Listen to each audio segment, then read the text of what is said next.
할렐루야! 하나님께서 주시는 은혜와 평강이, 하나님께서 주시는 안전함과 건강함이 오늘 함께 예배하는 여러분의 삶 속에 가득하시기를 주님의 이름으로 축원합니다.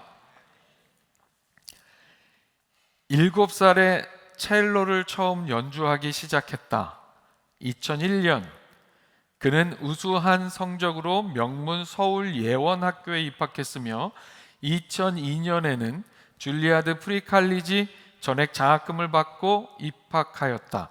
한국예술종합학교에서 음악 학사 학위를 받았고 줄리아드 음악원에서 음악 석사, 예일대학교에서 아티스트 디플로마, 시카고 노스웨스턴 대학교에서 음악 박사 학위를 취득하였다. 그는 리처드 에런, 장형원, 정명화, 안드레 에멜리아노프, 이희덕, 알도 파리조, 한스 요르겐 옌센 등 저명한 스승들로부터 사사했고 수많은 콩쿠르에서 우수한 성적을 거뒀다. 현재 그는 하와이 심포니 오케스트라의 부수석 첼리스트로 활동하고 있다. 사랑하는 여러분, 한 첼리스트를 소개하는 프로필 중에 일부분입니다. 기억하시는 분 계실지 모르겠는데요, 우리 교회 창립 40주년 기념 행사 일환으로 초청했던 첼리스트 장성찬의 프로필입니다. 제가 클래식 음악 쪽으로 조예가 깊지 않아도 이 정도 프로필만 봐도 대단하다는 생각이 듭니다. 그런데 이런 프로필에, 누군가의 프로필에 빠지지 않는 내용이 있습니다. 꼭 들어가는 내용, 그것이 무엇일까요? 그것은 바로 프로필의 주인공이 사사한 저명한 스승들의 이름입니다.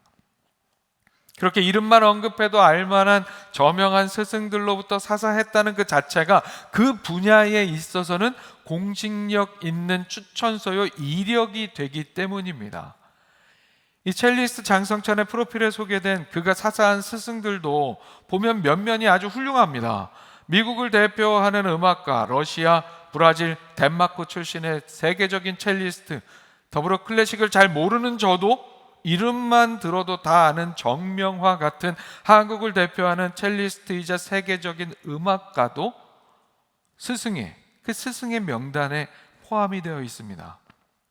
그런데 여러분, 이런 스승으로부터 사사하는 일이, 이런 스승으로부터 배우고 전수받는 일이 원한다고 해서 아무나 할 수 있는 일일까요? 음악가는 세계적인 거장에게 배우기를 원하고 운동선수는 금메달리스트 코치에게 배우고 싶어 하는 게 인지상정입니다. 그러나 그렇게 유명하고 저명한 스승의 제자가 되려면 그런 제자가 될 만한 그만큼의 재능을 증명해야 합니다. 그뿐만이 아니라 뛰어난 발전 가능성도 내어 보일 수 있어야 합니다. 이러한 세상의 스승들은 자신의 명예를 걸고 제자를 키우기 때문에 애초에 자격 미달인 사람은 받아주지도 않습니다. 이러한 상황이 우리가 살아가고 있는, 우리가 잘 아는 이 세상의 원리입니다. 사랑하는 여러분, 그런데 이런 세상의 원리를 따르지 않는 스승이 있습니다. 누구일까요? 인류 역사상 가장 위대하고 완전한 스승, 그분은 바로 예수 그리스도이십니다. 예수님의 지혜는 세상 모든 학자를 뛰어넘고 예수님의 능력은 세상 모든 권위자, 능력자, 권세자들을 압도합니다. 그야말로 스승 중에 스승이신 분이 바로 우리 예수 그리스도이십니다. 동의하시죠? 자, 그렇다면 이 위대한 스승께서는 어떤 제자들을 선택하셔야 마땅한 일일까요? 세상의 원리로 생각을 해본다고 한다면 그 위대함의 명성과 명예를 이어가기 위해서 당대의 최고의 율법학자, 흠없는 도덕성을 갖춘 종교 지도자, 뛰어난 지성을 가진 엘리트들을 제자로 부르셨어야 하지 않을까요? 당신의 위대한 가르침을 오해 없이 제대로 잘 전수받고 이어갈 그야말로 최고의 제자들을 선택하셨어야 했습니다. 그러나 실제 예수님은 어떻게 하셨습니까? 예수님은 어떤 사람들을 당신의 제자로 부르셨습니까? 사랑하는 여러분, 이 질문을 통해서 오늘 말씀을 나누려 합니다. 오늘 말씀 나누면서 오늘의 우리를 제자로 부르신 예수님의 그 마음과 그 의미를 깨닫고 온전한 예수 그리스도의 제자로서의 삶을 향해 심기일전할 수 있는 우리가 되기를 소망합니다. 더불어 오늘 우리를 예수 그리스도의 제자들의 공동체, 이제 43살이 되는 수원 목양교회의 지체로 부르신 그 부르심에도 합당한 제자의 삶을 향해서, 그 삶을 향해서도 심기일전하는 우리 모두가 될 수 있기를 축복합니다. 아멘. 우리 한번 보시고 함께 읽어보겠습니다. 시작. 예수님께서는 부족하고 연약한 인생들을 12 제자로 부르셨습니다. 오늘 함께 읽은 본문에는 이 세상의 가장 위대한 스승이신 예수님께서 부르셔서 사도로 세우신 제자들이 등장합니다. 제자들의 이름이 오늘 본문에 다 들어가 있어요. 그런데 위대한 스승이 선택하고 부르신 제자들의 면면을 오늘의 세상적인 의미에서 살펴보면 이들이 위대한 스승이 불러 세운 인물들이 맞을까 싶은 생각이 듭니다. 만약 예수님의 12 제자가 오늘날 기업의 채용의 기준 혹은 세상의 성공 기준으로 평가받았다면 그들은 아마 모두 결격 사유가 너무 많은 지원자로 분류가 되었을 거예요. 그들의 이력서는 화려하기는커녕 오히려 심각한 약점과 리스크로 가득 차 있었습니다. 일단 먼저 이 상식적으로 생각을 해본다고 한다면 당시에 예수님이 위대한 스승으로서 이스라엘에서 당대 최고의 인재들을 찾는다고 한다면 상식적으로 어디를 가셔야 합니까?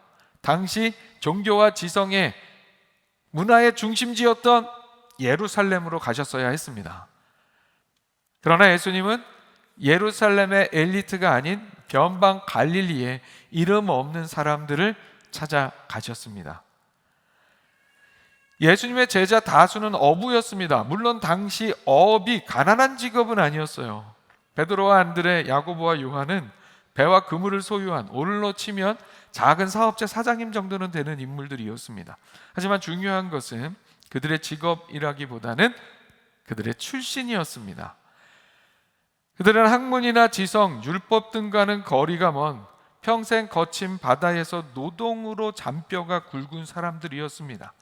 예루살렘의 지성인들이 보기에는 배우지 못한 촌사람, 억센 사투리나 쓰는 변방의 인물들에 불과했습니다. 이런 상황 속에서 제자들의 면면을 살펴봐도 답이 없어요. 베드로는 열정적이었지만 그 열정은 충동과 감정 기복이라는 치명적 약점과 맞닿아 있었습니다.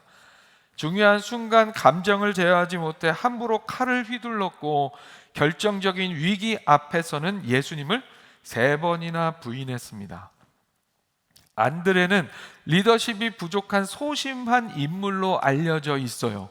야고보와 요한은 우레의 아들이라는 별명처럼 다혈질의 질투도 많았고 심지어 자신들을 반대하는 마을에 불을 내려 벌하자고 건의할 만큼 공격적이었습니다. 어머니를 통한 소위 치맛바람을 통해서 조직의 2번째, 3번째 자리를 청탁한 것은 공과 사를 구분하지 못하고 개인적 야망을 앞세워 제자들 간의 갈등을 유발시켰습니다. 예수님은 이들뿐만 아니라 사회적으로 경멸받고 죄인 취급받던 세리 마태도 제자로 부르셨습니다. 당시 세리는 단순한 세무 공무원이 아니라 로마 제국의 빌부터 동족의 피를 빨아먹는 민족의 반역자로 여겨졌습니다. 정해진 세금보다 더 많이 걷어 자기 배를 채우는 부정한 자들이었고 이방인과 늘 접촉하여 종교적으로도 더러운 죄인으로 낙인 찍힌 인물들이 세리였습니다. 마태는 세리였어요. 그와 정반대편에 있었던 제자도 있었습니다. 오늘 본문의 셀롯이라고 표현된 열심당원 시몬입니다. 그는 로마의 압제에 폭력으로 맞서 싸우려 했던, 오늘의 시각으로 보면 정치적인 극단주의자 혹은 테러리스트와 같은 인물입니다. 민족의 반역자와 극단적 민족주의자, 이 둘은 사실 결코 한자리에 있을 수 없는 물과 기름 같은 존재였습니다. 이 둘이 제자로 함께 있었다는 사실 자체가 예수님이 얼마나 위대한 스승인가를 드러내는 한 가지 증거이기도 합니다. 나머지 제자들은 어떻습니까? 빌립, 나다나엘이라고도 하는 바돌로메, 도마, 알파요의 아들 야고보, 유다라고도 하는 다데오, 이 등등의 나머지 제자들은 그들의 출신이나 배경에 대해 길게 설명하지도 않습니다. 성경에서 그들의 특별한 역량이나 주도적인 활동 찾아보기가 어렵습니다. 예수님께서는 이렇게 어떤 특별한 영향력이나 내세울 배경도 없는 그야말로 무명의 평범한 사람들을 당신의 제자로 부르셨습니다. 결정적으로 예수님께서는 나중에 예수님 당신을 팔아 넘기게 되는 인물 가롯 유다마저도 제자로 받아주셨습니다. 그렇습니다. 세상의 원리와 다르게 예수님께서는 부족하고 연약한 자들, 결격 사유가 있는 자들을 제자로 부르셨습니다. 왜 그렇게 하셨습니까? 예수님이야말로 진정한 위대한 스승이시기 때문입니다.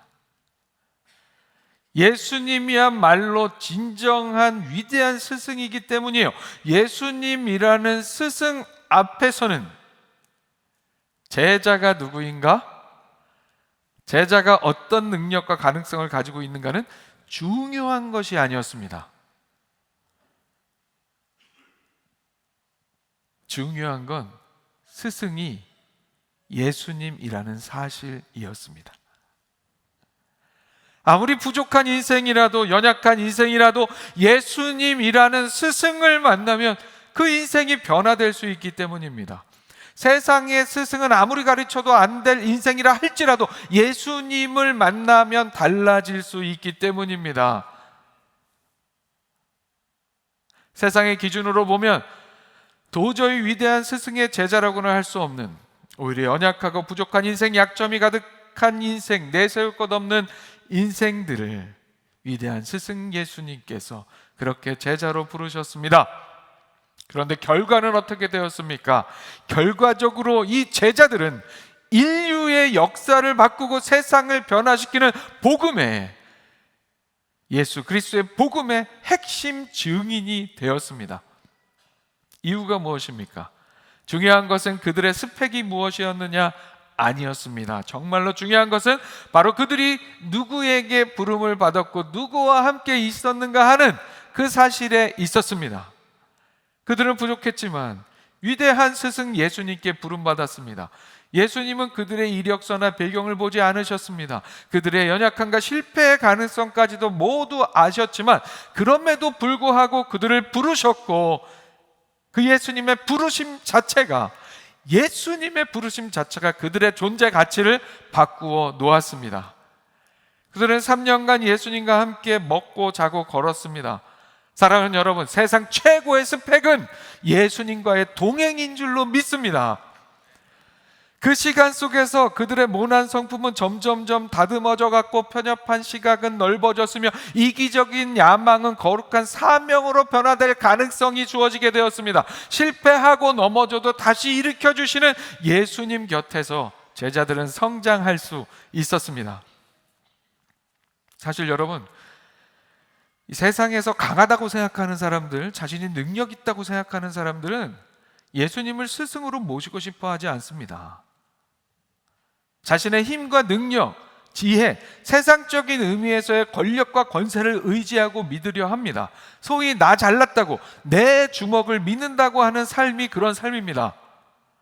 그러나 여러분, 이 주먹이라는 단어의 의미에서 생각을 해보면 우리가 아무리 세상에서 훌륭한 스펙을 가지고 있더라도, 아무리 출중한 능력과 명예, 권력을 가지고 있더라도, 그것들을 내 주먹 삼아서 내가 내 주먹 믿고 산다 할지라도 그 모든 것들은 우리 하나님 앞에서는, 우리 하나님께는 그야말로 한 주먹거리도 안 된다는 사실을 우리는 잊지 말아야 합니다. 그렇기 때문에 소위 내 주먹을 믿고 산다는 인생은 우리 인생의 능력과는 비교할 수 없이 크신 하나님의 능력을 힘입지 못하는 삶이 되어버리고 마는 거예요. 12 제자 중에 하나인 가룟 유다가 그런 인생이 되어버렸습니다. 앞서 말씀드린 것처럼 예수님은 당시에 종교 문화 사회적 중심지인 예루살렘에서 제자들을 부르지 않으시고, 요즘으로 치면, 우리나라로 치면 서울 가서, 서울대 이런 데 가가지고 막 훌륭한 막 사람들을 찾지 않으시고, 변방의 갈릴리 지역에서 제자들을 부르셨어요. 그런데 12 제자 중에 가룟 유다만 갈릴리가 아닌 유대 땅, 그러니까 예루살렘과 가까운 남쪽 출신이었습니다. 무슨 얘기냐면, 요즘으로 치면 다른 제자들과 다른, 그래도 서울은 아니더라도 수도권 출신의 인재였다는 거예요. 수도권 출신의 인재. 그러나 그는 안타깝게도 제자들 중에 유일하게 위대한 스승 예수님과 함께함을 누렸음에도 실패하는 인생이 되어버렸습니다. 그래서 우리는 더욱 나 잘났다고 할 것이 아니라, 내 주먹 믿고 산다고 하는 그런 삶이 될 것이 아니라, 우리 스스로의 연약함을 잘 알고 하나님께 의뢰하는 인생이 될 수 있어야 합니다. 그렇게 되면 나의 한계가 하나님의 가능성이 되는 인생, 나의 약함이 하나님의 강함으로 임하게 되는 인생, 나의 끝이 하나님의 시작이 되는 인생이 바로 나의 인생이 될 수 있습니다. 그래서 우리 에클레시아 오늘 찬양 아까 했잖아요. 약할 때 강함 되시네. 언제 강함 된다고요? 약할 때 강함 되시네. 나의 보배가 되신 주 나의 모든 것. 쓰러진 나를 세우고 나의 빈잔을 채우네. 주 나의 모든 것. 약할 때 어떻게 강함이 될 수 있습니까? 나의 약함이 하나님의 강함의 시작이 되기 때문입니다. 사랑하는 여러분, 예수님께서 처음 부르신 그분의 제자들, 12 제자들과 같이 오늘 살아가는 우리는 모두 연약한 인생들입니다. 내세울 것 없는 인생들 맞습니다. 내 주먹을 믿고 산다고 하기엔 그야말로 하나님께는 한 주먹거리도 안 되는 것만 자랑하는 우리의 삶의 모습입니다. 그러나 우리의 모든 것 대신 주님께서 우리의 약함을 들어 쓰시는 줄로 믿습니다.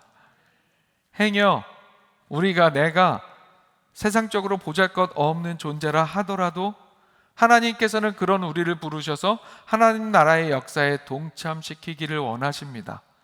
오늘 이 자리에 혹시라도 나는 자격이 없어, 나는 부족해, 나는 연약해, 이런 생각에만 빠져 있는 분 계신가요? 전혀 이제는 그런 생각하실 필요 없습니다. 사실은 우리가 다 그런 생각하고 있어야 하긴 해요. 그죠? 나 잘났다고 생각하면 안 되잖아요. 나는 부족합니다. 나는 연약합니다. 하지만 거기서 끝나는 게 아니라 이제는 우리의 약함을 통해 일하실 강하신 하나님을 기대하며 온전히 하나님께 우리의 삶을 내어 맡기고 나아가는 우리가 될 수 있기를 소망합니다. 때로 우리의 연약함으로 쓰러지는 일이 있더라도, 내 삶에 부족한 것이 있어서 어려운 일이 있더라도 여러분 걱정하거나 근심하거나 두려워할 필요가 없습니다. 우리가 실패하고 쓰러질 때마다 우리를 부르시는 하나님께서 우리를 다시 일으켜 세워주십니다. 또한 우리 하나님은 우리의 빈잔을 채우시고 부족한 것을 넘치도록 풍성하게 하시는, 내 잔이 넘치나이다 라고 고백할 수 있게 해주시는, 그렇게 역사하시는 분이십니다. 그 사실을 믿고 용기 내어 겸손하게 감사함으로 주님의 부르신 가운데 나아가는 우리 모두가 될 수 있기를 축복합니다. 아멘. 화면 보시고 다시 한번 함께 읽습니다. 시작.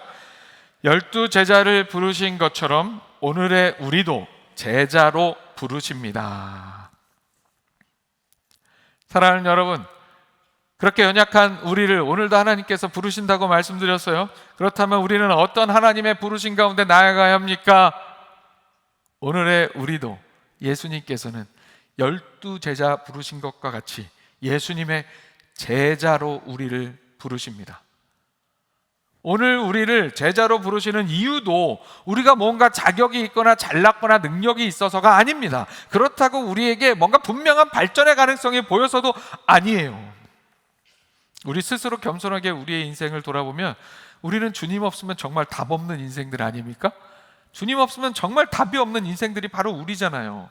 그런 답 없는 우리를 예수님께서는 제자로 삼아 주십니다. 그렇다면 어떤 근거로 우리는 예수 그리스도의 제자가 되는 것입니까?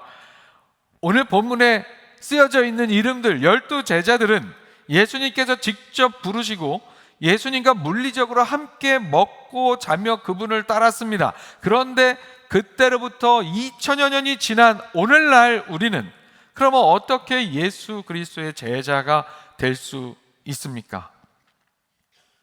가장 먼저는 예수님의 직접 명령에 의해서 우리는 예수 그리스도의 제자로 부름받은 사실을 알 수 있습니다. 그것은 바로 예수님의 소위 지상 대명령에 근거합니다. 말씀에 이렇게 얘기하죠. 그러므로 너희는 가서 모든 민족을 제자로 삼아, 모든 민족을 제자로 삼아 아버지와 아들과 성령의 이름으로 세례를 베풀고 내가 너희에게 분부한 모든 것을 가르쳐 지키게 하라. 볼지어다 내가 세상 끝날까지 너희와 항상 함께 있으리라 하시니라. 아멘. 예수님의 말씀이에요. 이 지상 대명령은 예수님께서 부활하신 후 승천하시기 직전에 제자들에게 주신 이 땅에서의 마지막 명령입니다.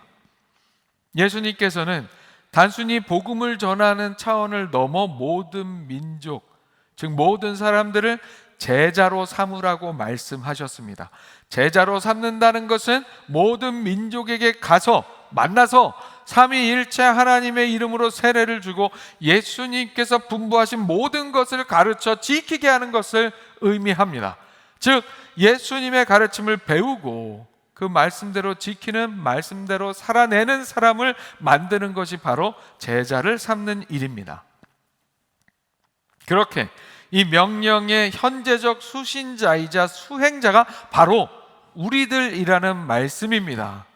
오늘 우리도 그렇게 복음을 만나고 세례를 받고 말씀 가르침을 받고 그 말씀대로 지켜 살아가는 사람들입니다.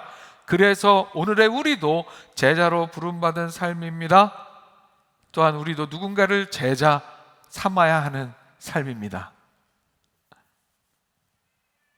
또한 오늘의 우리가 12제자와 같이 예수 그리스도의 제자가 될 수 있는 또 다른 이유는 바로 성령 하나님의 임재에 있습니다.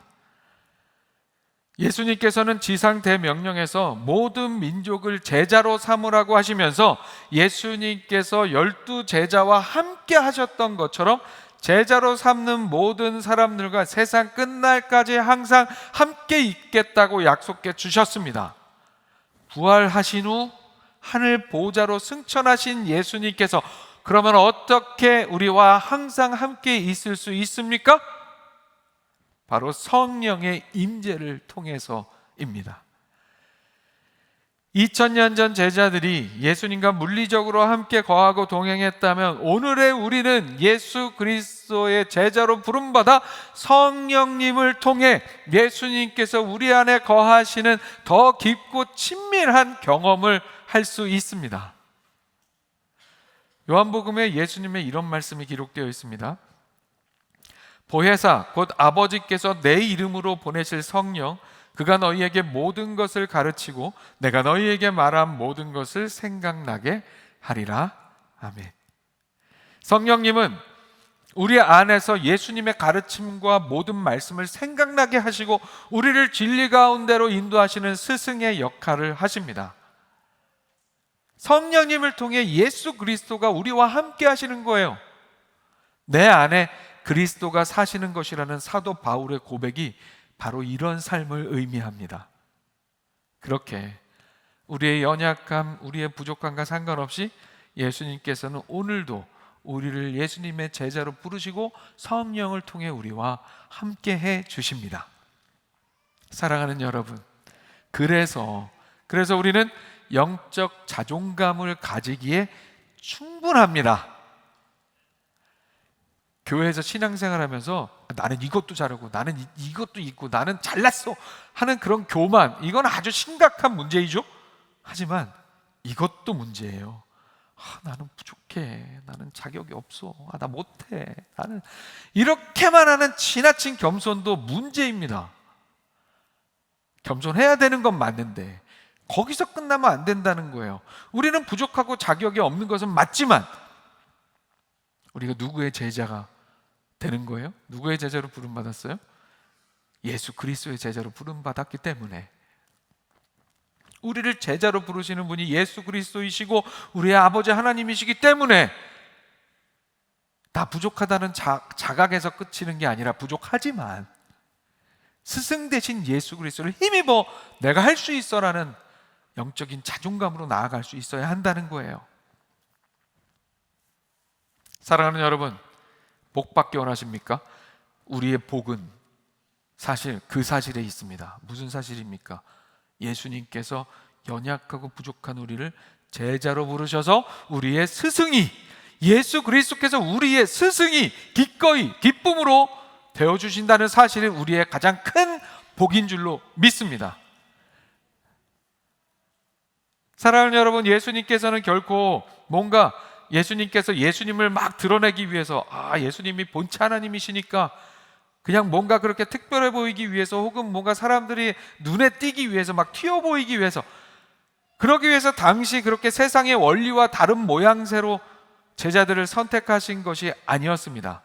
예수님께서는 왜 그렇게, 그러면 세상의 원리와 다르게 위대한 스승이신 예수님께서 보잘것없는 사람들을 제자로 세우셨을까요? 왜 그러셨을까요? 그러면 왜? 스승이 예수님이라는 사실이 중요하지만 알겠어요. 하지만 또 한 번 묻고 싶어진 거, 왜 부족한 그 사람들을 12제자로 부르셨어요? 사랑하니까. 여러분, 사랑하니까. 사랑받을 자격조차 없어 보이는 사람들이지만 예수님께서 사랑하셔서 그렇게 그들을 제자로 부르신 거예요. 그냥 있잖아요, 야, 쟤네들은 내가 아니면 진짜 답 없는 애들이야, 아우 불쌍해, 어떻게 나라도 좀 살려줘야지, 어떡하겠어, 이런 마음도 있으셨겠죠? 부족한 우리를 향해서. 하지만 이런 마음이 다가 아니라는 거예요. 너무 존귀하게 여겨서 사랑하셔서, 그래서 12제자를 그렇게 연약한 부족한 사람들이었지만 제자로 부르셨다는 거예요. 단순히 불쌍해서 부르는 거하고 사랑해서 부르는 거하고 완전히 달라요. 오늘 제자들의 이름이 기록된 본문, 함께 읽은 본문 첫 부분에서 이렇게 말씀하고 있어요. 이때 예수께서 기도하시러 산으로 가사 밤이 새도록 하나님께 기도하시고 밝음에 그 제자들을 부르사 그 중에서 12를 택하여 사도라 칭하셨으니. 아멘. 사랑하는 여러분, 예수님께서는 제자들을 세우시기 전에 기도하셨습니다. 그것도 밤이 새도록 하나님께 기도하셨습니다. 여러분, 최근에 밤새 본 적 있으세요? 일하느라고, 숙제하느라고, 공부하느라고 어쩔 수 없이 밤새는 거 말고요, 그냥 막 더 좋아갖고 이것저것 막 하고 생각하고 막 그러다 보니 창밖을 보니 밝아오네요. 이런 경험 언제쯤 하셨습니까? 예수님께서 밤이 새도록 기도하셨어요. 예수님께 있어서 기도는 하나님 아버지와의 온전한 교제의 시간이었습니다. 그렇게 하나님 아버지와의 기도의 교제를 통해서 예수님은 새 힘을 얻으셨고 중요한 일을 하나님의 뜻 가운데 이루어 가셨습니다. 그 시간 가운데 예수님께서는 제자들을 세우시는 일을 아버지 하나님과 논의하면서 제자들을 세우고 그들과 함께 하실 것을 기대하고 제자들을 통해 함께 하실 일들을 생각하시면서 마음이 설레고 즐겁고 충만한 시간을 보내셨던 거예요. 그래서 예수님은 시간이 가는 줄 모르고 밤이 새도록 지치지 않으시고 하나님께 기도하는 시간을 가졌던 것입니다. 제자들의 이름 하나하나를 불러가면서 그만큼 아버지 하나님과 밤새 기도로 그 이야기를 나눌 만큼 아버지와의 깊은 교제 속에서 제자들의 이름을 그렇게 정말로 하나하나 올려드리며 밤을 새울 만큼 예수님께서는 그 제자들을 소중하게 여기셨고 사랑하셨다는 그런 의미입니다. 왜 그런 거 있잖아요. 누군가를 정말 사랑하거나 혹은 누군가가 마음에 깊이 자리 잡으면 우리는 그 사람 이야기를 자꾸만 하잖아요. 그런 마음으로 예수님께서는 하나님께 기도하시면서 밤새 기도하시면서 12제자를 세우셨습니다. 예수님의 그 마음은, 제자들을 12제자를 향한 그 마음은 오늘 우리를 향해서도 동일합니다. 여러분 한 분 한 분을 향해서도 동일합니다. 로마서 말씀입니다. 죽으실 뿐 아니라 다시 살아나신 이는 그리스도 예수시니 그는 하나님 우편에 계신 자요 우리를 위하여 간구하시는 자시니라. 아멘. 오늘도 여전히 예수님께서는 우리를 제자로 부르시기 위해서 우리를 제자로 부르시고 우리를 소중히 여기셔서 사랑하셔서 하나님 보좌 우편에서 우리를 위해 기쁨과 즐거움으로 또한 사랑으로 기도하십니다. 그렇게 기도하시면서 오늘 우리의 삶을 제자로 부르시고 또한 우리가 제자로서의 온전한 삶을 살아갈 수 있도록 중보하십니다. 이 사실을 온전히 믿으시는 여러분 되시기 바랍니다.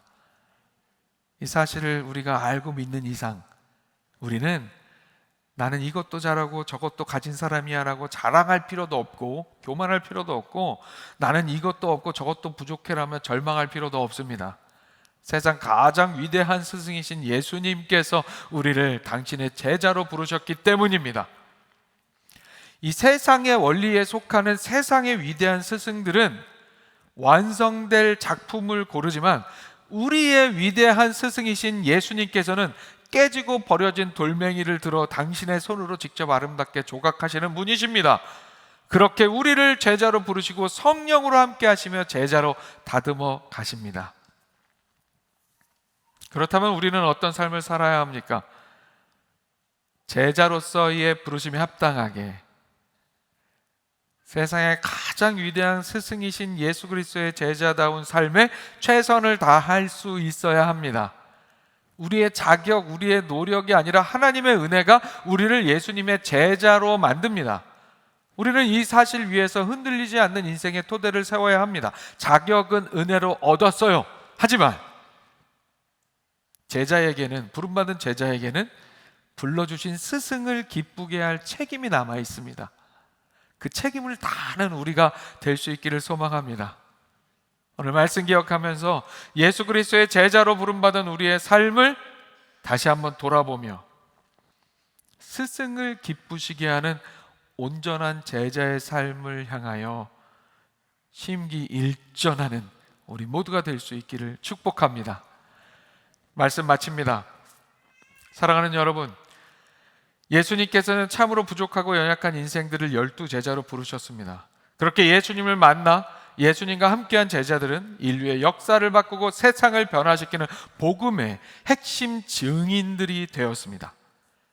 그러나 우리는 그 상황 속에서 가룟 유다의 존재를 잊어서는 안 됩니다. 예수님께서 부르셨다는 사실이 반드시 우리 마음의, 우리 신앙의 진실성을 온전한 제자로서의 삶을 보장하지 않는다는 사실을 우리는 잊지 말아야 합니다.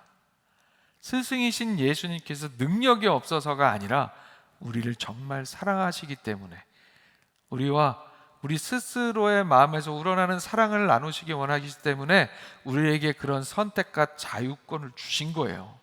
그래서 우리에게는 자유가 있어요. 그런데 우리는 그 자유를 방종으로 사용하는 어리석은 삶이 되어서는 안 됩니다. 우리는 항상 깨어서 말씀 앞에 바로 서며 내 주먹을 믿고 사는 것이 아니라 겸손하게 나의 연약함을 인정하되 성령 하나님의 인도하신 가운데 올바른 영적 자존감으로 살아갈 수 있어야 합니다. 결코 우리는 가룟 유다 같은 삶이 되어서는 안 됩니다.